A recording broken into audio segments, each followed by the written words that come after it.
Hello, dear friends. Welcome to this program, Our Moments with God, our moments with the Word of God, our moments with the love, mercy, and compassion of God, our moments also with the holy ones of God, the saints of God.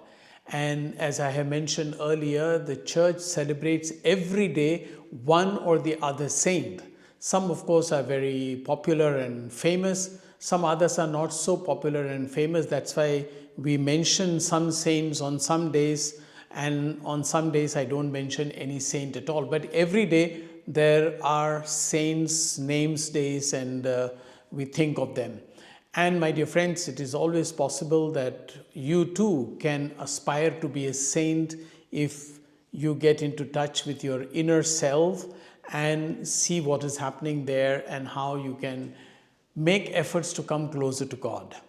And my dear friends, if you like, you may please also subscribe to this channel, share the videos with others, and also press the like button and write your comments. Thank you.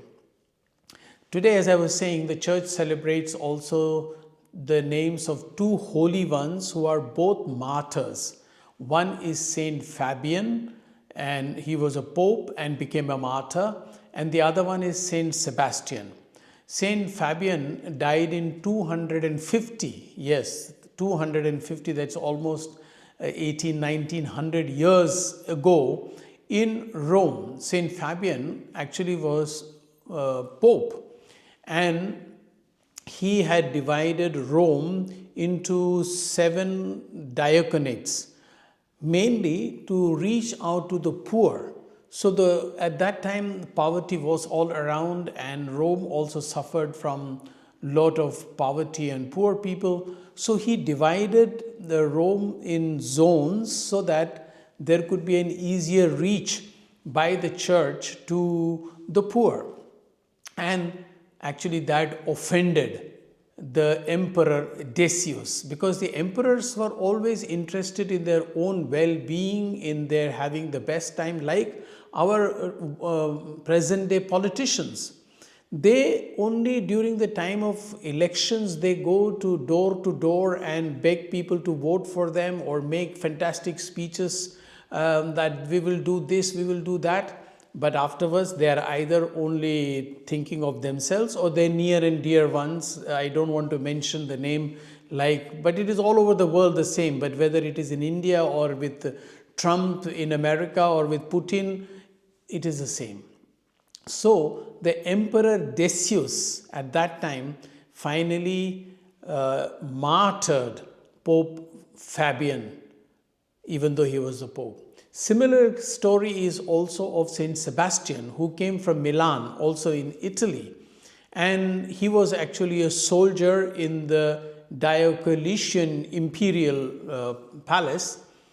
But he came across Christianity and was so impressed by the message of Christ and God's love that he converted himself to Christianity. Free will. But the Emperor Diocletian was not at all happy with that, and he had him also martyred, because that time the emperors thought that they were like gods. And if you go away from his figure as God and embrace another God like Jesus Christ or Christianity, then you are betraying the king. That was their understanding. And so he also had Saint Sebastian martyred. These are the stories. I'm not going to get into the detail of that, but then in the first reading today from the book of Samuel, we find a very interesting story of how God tells Samuel to go and find his successor. So actually Saul was supposed to be successor, but God had rejected Saul because his soldiers and he himself had done something wrong which displeased God. So he sends Samuel and he tells them, go to Jesse of Bethlehem, and he has several sons, and I have found a king amongst them. And that story is very interesting, because when Samuel goes to Jesse, he asks him to get his 7 sons before they are preparing for a sacrifice. And his 7 sons come one after the other, Eliab, Amminadab, and Shammah, and similarly other sons. And each one looks better than the other. And Samuel thinks maybe God has chosen this one to be the king. But he says no, God says no, because there is a very interesting sentence there. God does not see as men see. Men look at the outward appearance, but God sees the heart.